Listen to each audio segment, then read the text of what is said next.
আমাকে আমার মতো থাকতে দাও, আমি আমাকে আমার মতো গুছিয়ে নিয়েছি, কেউ বিরক্ত করবে না, তাহলে তার আঙুল ভেঙে দেব।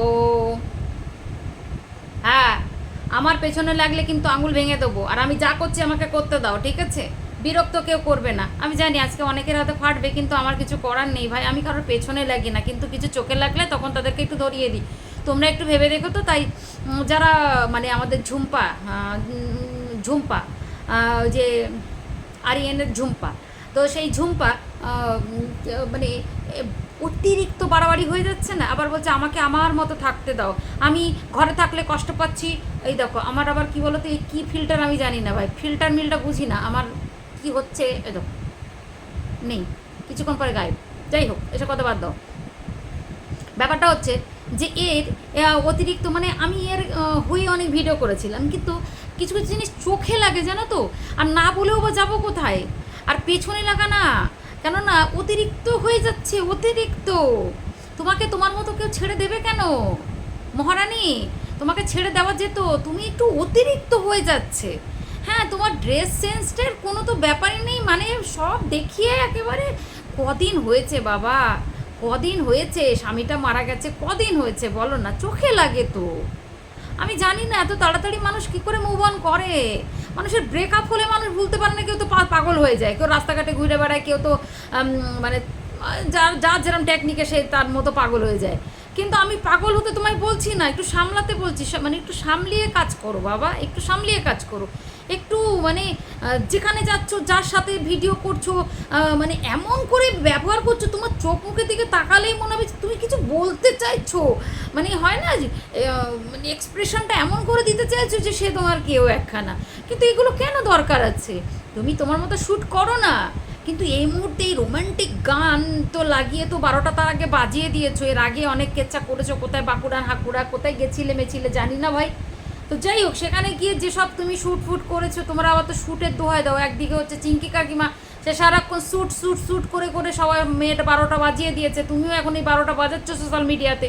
ব্যাপারটা হচ্ছে সেটা না, মানে তুমি পরিবর্তিত হও, পরিবর্তন যুগের মানে দেখো যুগের হাওয়াতে মানুষ পরিবর্তন হয়, সব ঠিক আছে, কিন্তু তোমার এই পেট দেখানো, বুকের কাজ দেখানো, তারপর এক একটা ক্রিয়েটার, আমার বলা ভুল হবে, ছেলে বয়ফ্রেন্ড এগুলো বললে আবার অনেকের ঘোষা রাগ হবে, এই সব ছেলেদের গায়ে গা ঠেকিয়ে ভিডিও করতে তোমার একটু হচ্ছে বাজছে না ভাই? বাজছে না, তুমি করছো আর আমার তো বাজছে। আমি জানি না কার কার বাজছে, আমি জানি অনেকেই আবার ওকে ভালো ভালো কমেন্ট করো, দিদি এগিয়ে যাও এগিয়ে যাও। আচ্ছা, তোমাদের একবার মনে হয় না বড্ড এগিয়ে যাচ্ছে, বড্ড এগিয়ে যাচ্ছে অনেক কিছুই, জানো তো? ওই যে স্যুটের নামে না অনেক স্যুট থাকে, সেই স্যুটের জায়গাটা একটু অন্যরকম হলে মনে হয় এই সময়টায় ভালো হতো, অনেক রকমের ব্যাপার আছে। এমনিতেও যাকে ভালোবাসে না, তার অমনিতেই মানুষ ভালোবাসে, তার জন্যে কোনো সময় এইগুলো করতে হয় না পয়সা কামানোর জন্যে। ও আরিয়ানের গল্প বা আরিয়ানের নিয়ে যে জিনিসগুলো বা নিজের শুটিং করুক, সে নিয়ে আমাদের কোনো মাথা ব্যথা নেই। কিন্তু এই যে রোম্যান্টিক, অতি রোম্যান্টিক, আর এই ড্রেস, আমি বলছি না আবার তোমরাও যে ড্রেস, আমিও তো খোলা ড্রেসে থাকি ভাই, আমি কোনোদিন আমার পেটও দেখাইনি, আমি কোনো বুকের ফাঁকও দেখাইনি, ঠিক আছে? তাই আমি বললাম, ড্রেস তুমি যা খুশি সাবলীল ড্রেস তুমি পরো, কিন্তু এটা অতিমাত্রায় চোখে লাগছে। যার স্বামী কিছুদিন আগে গত হয়েছেন, তার এতটা, আবার কিছুক্ষণ পরে পরে লোকে যখন থ্যাতাচ্ছে, তখন আবার ঘুরে এসে বলছে শোনো, আমি কী করব, আমি যেখানে যাচ্ছি, আমি ঘরে উঠলে, উপরে উঠলে, ছাদে উঠলে, বাসের ঝাড়ে গেলে, সেখানে ঝাড়ে গেলে আমার ফেটে যাচ্ছে ব্যথায়, আমার ফেটে যাচ্ছে, তাই আমি ঘুরতে চলে যাচ্ছি, তাই আমি এখানে শুটে চলে যাচ্ছি, সব ঠিক আছে। কি সবার গায়ে গা ঘেঁষে কী করে ভিডিও করছো মা লক্ষ্মী তুমি? আমার তো সেটা মাথায় আসে না। এমনিও তোমার পাড়া প্রতিবেশী, তোমার গ্রামগঞ্জের মানুষ তোমাকে দু চোখে দেখতে পারে না, শুনেছি একটাই কারণে, কারণ তোমার এই ড্রেস তোমার ভালো না, তোমার যা পোশাক পছন্দ, তোমাদের মানে লোকে তাতেই তোমাদের ইয়ে করে। আজকে যেটা দেখতে পাচ্ছি না, তুমি একটু অতিমাত্রায় একদম অখাদ্য, অতিমাত্রায় অখাদ্য। শোনো, মানুষ যদি এমনি মারা যেত না, তাহলে আজকে তো অনেক প্রশ্নই মাথায় ঘোরাফেরা করে। তোমার যেভাবে চেঞ্জেস, আর যেভাবে পরপুরুষদের সাথে, এটা পরপুরুষ বলে, পরপুরুষ আমি তো মনে করি, যেভাবে গায়ে গা লাগিয়ে, যেভাবে পুতু পুতু করে ভিডিও বানাও, সবার চোখে লাগে, বুঝতে পেরেছো? সবার চোখে লাগে।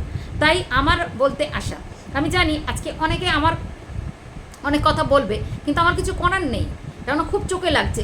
কিছুক্ষণ ধরে সব একদম মনের শান্তি মিটিয়ে রোম্যান্টিক করে ফোকান্টিক করে সব কিছু করার পরে ক্লান্ত হয়ে ঘরে ফিরে বলছে আমি কি করব বলো। আমি সিম্পেথি নিই, আমি কি করব বলো, আমাকে আমার মতো থাকতে দাও, আমি কি করব, আমি যেখানে যাচ্ছি আমি ওর কথা ভুলতে হচ্ছে। কই ওর কথা ভুললে, ওর কথা মনে পড়লে তুমি এত অ্যাডভান্স হয়ে যেতে না। সে যে দাদা বলো, যে ভাই বলো, যে কাকা বলো, কোনো এই যে তুমি পরপর যে কয়েকটা ছেলেদের সাথে যে অভিনয়টা তুমি করলে, কি করে গায়ের মধ্যে গা ঘষাতে পারো বাবা?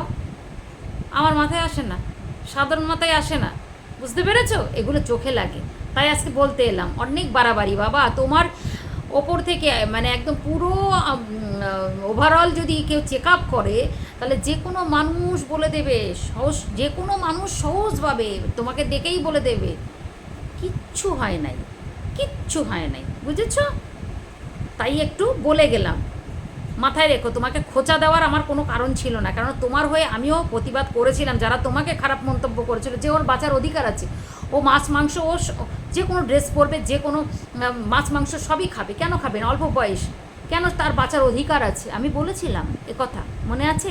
আজকে আমি বলছি অতিরিক্ত হয়ে যাচ্ছে সব কিছু, একটু সময়ের ওপরে ছেড়ে দিতে হয় এত তাড়াতাড়ি। মেয়ে আবার বলেছো যারা বলছে তাদের মেয়েকে তারা, হ্যাঁ জানি তো পয়সার দরকার আছে, তুমি এমনিও সামনে আসলে সবাই তোমাকে ভালোবাসতো, তোমার এতটা নিচে নামার মনে হয় দরকার ছিল না, বুঝতে পেরেছো? এটাই আমার বলার ছিল। তোমাদের যদি কোনো কারোর ওপিনিয়ন থাকে অবশ্যই বলে দিও। থ্যাংক ইউ সো মাচ, দেখা হচ্ছে নেক্সট ভিডিওর সাথে। কেননা চোখে লাগছিল বলে তাই কথাগুলো বলতে এলাম। এক এক করে দিনের পর দিন বেড়ে চলেছে, বুঝেছো? তাই বলতে চলে এলাম।